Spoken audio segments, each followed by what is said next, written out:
Leitura do Princípio Divino, capítulo 2, A Queda Humana, parte 6. As consequências da queda humana.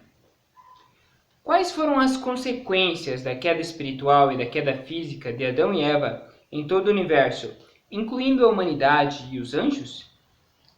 Vejamos agora algumas das consequências mais graves.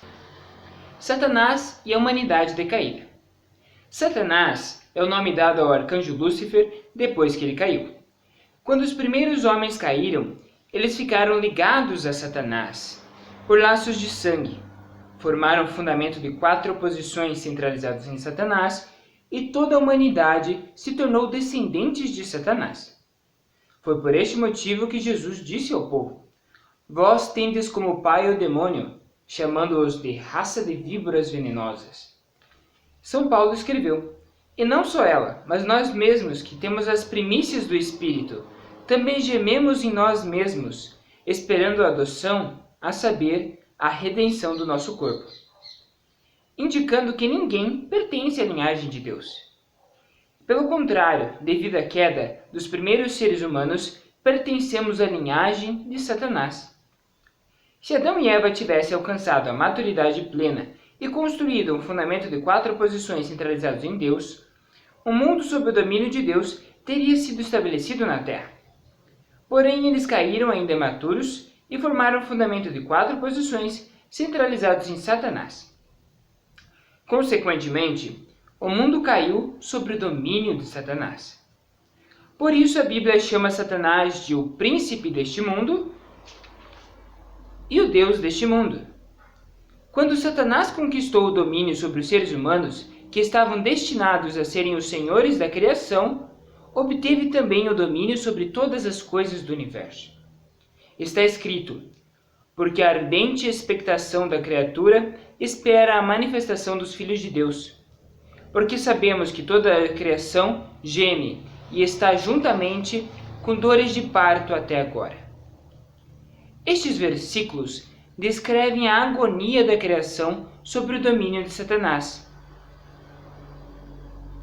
enquanto espera pelo aparecimento de pessoas não decaídas que tenham aperfeiçoado a sua natureza original. A criação anseia pelo dia em que estas pessoas subjuguem Satanás e governem o universo com amor. As atividades de Satanás na sociedade humana. Satanás está constantemente acusando todas as pessoas diante de Deus, como fez com Jó, de forma a arrastá-las para o inferno. No entanto, nem mesmo Satanás pode perpetrar suas más ações, a não ser que ele encontre primeiro um parceiro objeto, com o qual possa formar uma base comum e empreender uma ação de dar e receber. Os parceiros objetos de Satanás são os espíritos maus no mundo espiritual. Os parceiros objetos destes espíritos maus são os eus espirituais das pessoas más na Terra. E os veículos através dos quais os maus eus espirituais agem são os eus físicos das pessoas da Terra. Por conseguinte, o poder de Satanás é transmitido através dos espíritos maus e se manifesta nas atividades das pessoas terrenas. Por exemplo, Satanás entrou em Judas Iscariotes, e Jesus, em certa ocasião, chamou Pedro de Satanás. Na Bíblia, os espíritos dos homens físicos maus são chamados de anjos do diabo. O reino do céu na terra é um mundo restaurado, no qual Satanás já não pode instigar qualquer atividade. Para realizar este mundo, é necessário que toda a humanidade elimine sua base correlativa comum com Satanás, restaure sua base comum com Deus e empreenda uma ação de dar e receber com ele. A profecia que diz que Satanás será confinado em um abismo nos últimos dias significa que ele ficará totalmente impossibilitado de realizar qualquer atividade, visto que não haverá mais nenhum parceiro objeto com quem ele possa se relacionar. Para podermos eliminar nossa base comum com Satanás e sermos capazes de julgá-lo, temos que compreender a identidade e o crime de Satanás e acusá-lo diante de Deus. Contudo, Deus concedeu liberdade aos seres humanos e aos anjos. Por isso, ele não pode restaurá-los à força. De sua própria e livre vontade, os homens devem levar Satanás a submeter-se voluntariamente, defendendo a palavra de Deus através do cumprimento de sua responsabilidade. Só assim poderemos ser restaurados ao ideal original proposto por Deus no momento de nossa criação. Porque Deus desenvolve a sua providência com base neste princípio, a história da providência e da restauração tem sido prolongada várias vezes. O bem e o mal analisados do ponto de vista da finalidade. Uma vez definidos os conceitos de bem e de mal, vamos analisar a natureza do bem e a natureza do mal, do ponto de vista da finalidade. Se Adão e Eva tivessem se amado como Deus desejava e formado um fundamento de 4 posições centralizadas em Deus, eles teriam estabelecido um mundo de bem. Mas quando se amaram com um propósito contrário às intenções de Deus e estabeleceram o fundamento de 4 posições centralizado em Satanás, acabaram originando um mundo mau. Isto demonstra que, embora algumas ações ou alguns elementos bons e maus possam assumir a mesma forma aparente, sua verdadeira natureza pode ser discernida pelos seus frutos, uma vez que estes são produzidos de acordo com as diferentes finalidades que almejam. Muitas vezes, um aspecto da natureza humana, convencionalmente considerado mal, pode ser bom se a sua finalidade for ao encontro da vontade de Deus. Tomemos o desejo como exemplo. O desejo, frequentemente considerado pecaminoso, na verdade, foi dado por Deus. A alegria é a finalidade da criação, e a alegria só pode ser alcançada quando o desejo é satisfeito.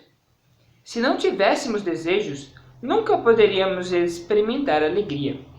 Se não tivéssemos desejos, nunca teríamos qualquer aspiração em receber o amor de Deus, viver, realizar boas ações ou melhorar-nos. Sem desejos, não seria possível realizar a finalidade da criação de Deus e nem a providência da restauração.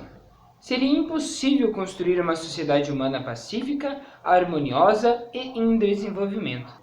Como parte da natureza que Deus nos concedeu, os desejos são bons quando produzem frutos de acordo com o propósito da vontade de Deus.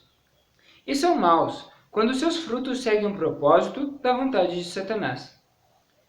Neste contexto, podemos deduzir que até este mundo mau será restaurado para o bem e se tornará o reino do céu na terra, se mudar sua direção e finalidade de acordo com a orientação de Cristo. Assim, a providência da restauração pode ser interpretada como o processo de mudança de direção desse mundo decaído e de sua finalidade satânica atual para a construção do reino do céu, o ideal da criação de Deus. Qualquer padrão de bondade definido durante o curso da restauração não é absoluto, mas relativo. Em qualquer período histórico, a obediência às doutrinas expressas pelas autoridades oficiais é considerada boa, enquanto as ações contrárias são consideradas más. Mas a mudança de uma era traz novas autoridades e novas doutrinas, com novos objetivos e novos padrões de bem e de mal. Para os membros de qualquer tradição religiosa ou escola de pensamento, a concordância com os preceitos de sua doutrina ou filosofia é considerada boa, enquanto a oposição é má. Mas sempre que uma doutrina ou filosofia sofre mudanças, os seus padrões de bem e de mal também se alteram de acordo com seus novos objetivos. Da mesma forma, se alguém se converte a uma religião ou escola de pensamento diferente, é natural que os seus objetivos e padrões de bem e de mal também mudem. Os conflitos e as revoluções influenciam constantemente a sociedade humana, principalmente devido às contínuas alterações dos padrões de bem e de mal, enquanto as pessoas buscam a realização de finalidades divergentes. Contudo, ao longo dos intermináveis ciclos de conflitos e revoluções na história humana, As pessoas têm buscado o bem absoluto pelo qual suas mentes originais anseiam. A ocorrência de novos conflitos e revoluções na sociedade humana decaída continuará inevitavelmente, até a realização final de um mundo de bem. Bom, esta foi a leitura de hoje. O que vocês acharam?